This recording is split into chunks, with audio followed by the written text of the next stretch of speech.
Look at that stud of a rainbow. Wow. What a beautiful fish. Incredible. He's heavy. He's super heavy. Wow. Very nice.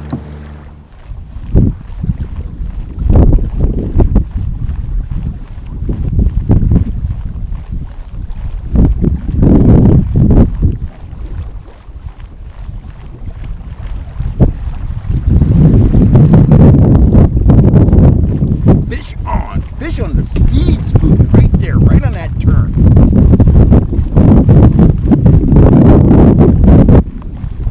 Nice. That was fast. 2 minutes. 2 minutes trolling. Got one hit.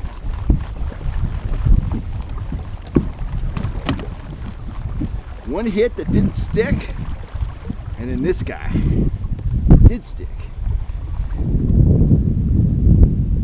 10 feet deep, 2.8 miles an hour. Nice rainbow.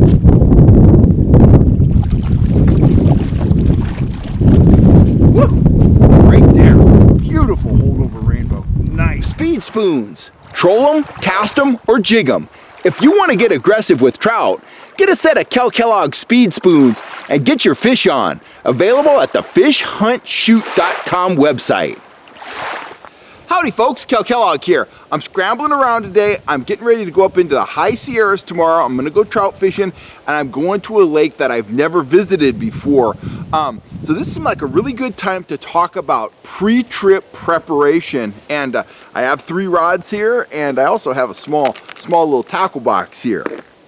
I don't think enough people spend enough time thinking about strategy, thinking about setup, thinking about stuff like that prior to leaving their houses when they go trout fishing. They hit the water and then they try to come up with a plan, and when you do that, you're kind of on the heels all day. You don't have a solid plan, you don't have a solid strategy, and you don't come out of the gate fishing and fishing with confidence. So let's take a look at what I'm set up with for tomorrow. But before we do that, let's talk a little bit about the conditions. An ordinary, everyday fishing trip for trout, I'm gonna start out fast, I'm gonna start out aggressive, and then I'm gonna gradually slow down and I'm gonna downsize, my lures to kind of match the temperament of the fish. But sometimes when you look around, you see the conditions, you can make an educated guess about what's gonna work, what's not gonna work. The lake I'm gonna fish is up around 6,000 feet, so it's gonna be cold. The water's gonna be cold. And we are coming off some very unstable weather. We had all that warm weather. Then we had Sierra snow. We've had a ton of rain here in the Sierras and the Sierra foothills. Over the past 3 days or so, we've had gusty wind. We've had thunder. We're gonna have stiff wind this afternoon. It's supposed to clear out, but we're continuing to get showers up here, and I can only imagine that it's gonna be worse up at 6,000 feet. I'm up at about 2,500 feet here, and I've got gusty wind, I've got rain, I've got thunder, I've got all that stuff. So, bottom line is we have unstable weather at a lake where the water temperature is likely to be, 50 degrees or less. And all that's telling me, I may be dealing with fish that aren't super aggressive. We've had this roller coaster with the barometer. The conditions have been all over the map, from sun to snow to wind to calm conditions. I'm supposed to have fairly calm weather tomorrow. But bottom line is, I'm not expecting the fish to be super aggressive, and I've kind of tailored my approach to that. Now, there are some very large trout at this lake. There are big browns, there's big rainbows, and there are some bonus cutthroats which get very, very large, up to 5-6 pounds from what I understand. So I need offerings that will trigger strikes from, somewhat lethargic fish, but I also need offerings that are going to appeal to big fish. So let's look at what I got here. Which rod do I want first? I want this one right here. Okay, this is going to be my trophy rod, so to speak. This is one of my yellow lead core rods. I've got this one set up for, quote unquote shallow fishing. I've got the 3 colors, and I've got about a 50 to 60 foot top shot. And you can see right there, I am already rigged up. I am rigged up with a Tui Chub pattern fly Always a great bed in the high Sierras, no matter what lake you're at. It's got that black and olive over light coloration. It's just a killer high country bait fish imitation. That's going to be my big fish rod.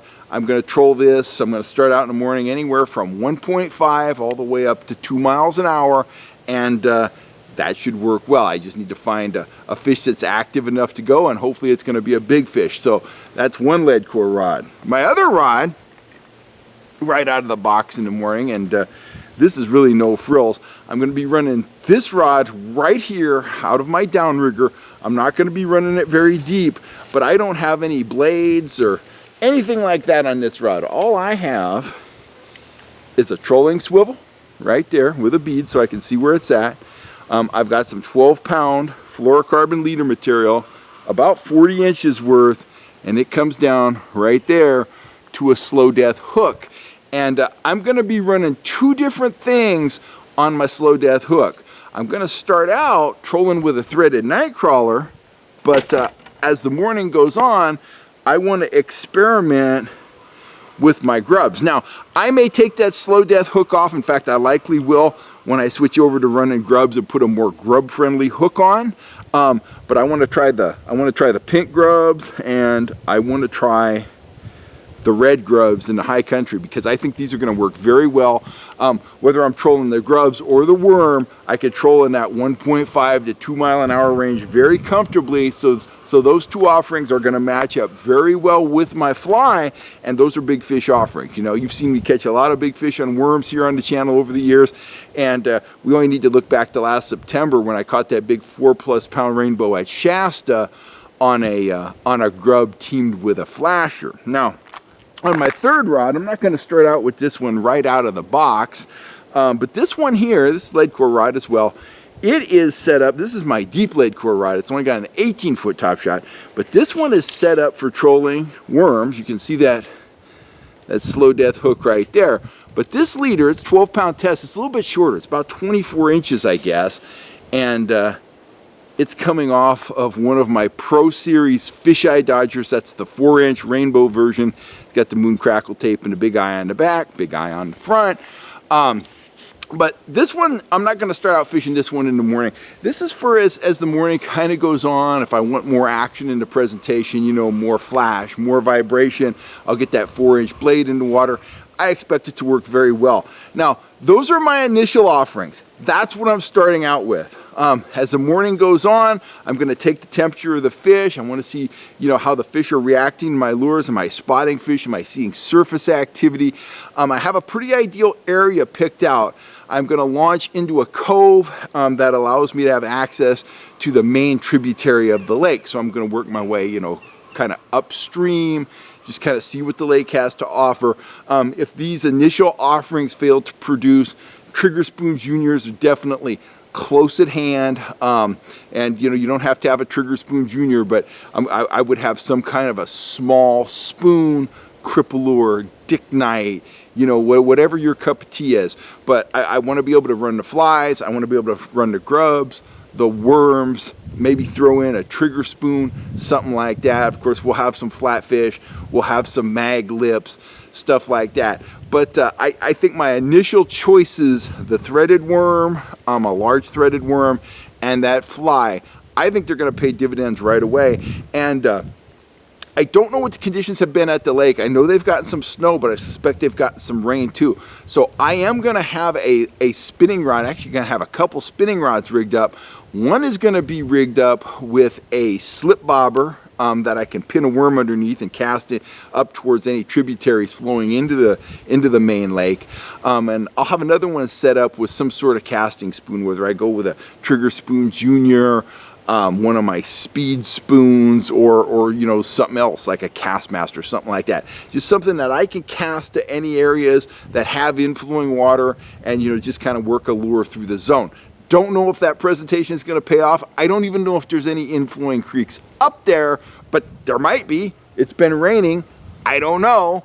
But I'm going to have a rod prepared and ready for the occasion, you know, in case I come around a point and there's a creek flowing in. I'm going to be able to grab that rod, shoot a cast up into that inflow, work it out, see if there's anything lurking up there. So that's how I'm setting up for my trip tomorrow. I just encourage you, whenever you're going fishing, look at the conditions, think about the lake, think about your knowledge base of the lake, or lack thereof in my case, since I've never been to this place before where I'm going. But just kind of take a broad view, and then apply that broad view of the conditions to your experience, kind of your set of, fishing encyclopedias you carry around in your mind, and set up a strategy. Set up an initial strategy, set up a secondary strategy, and set up a third strategy just in your mind. So when you get out on the water, you can go from one presentation to another, one area to another, kind of work through the gamut, figure out where the fish are, figure out what the fish want, and, adjust accordingly. Pre-trip preparation, that's what it's all about. Fish with a plan, fish with confidence, and you're going to be yelling, hook up, a whole bunch. I'm Cal Kellogg, I'm signing off. If you're looking for spoons or rods or flies or grubs or any of the other stuff you see me using here on the channel, go on over to fishhuntshoot.com and check out my store. Please hit that subscribe button, hit that bell notification, and you'll know whenever I'm on here blabbering about fishing, and I will catch you next time right here on YouTube. When you watch this video, I'm going to be out in the water paddling around somewhere trying to catch a big old trout.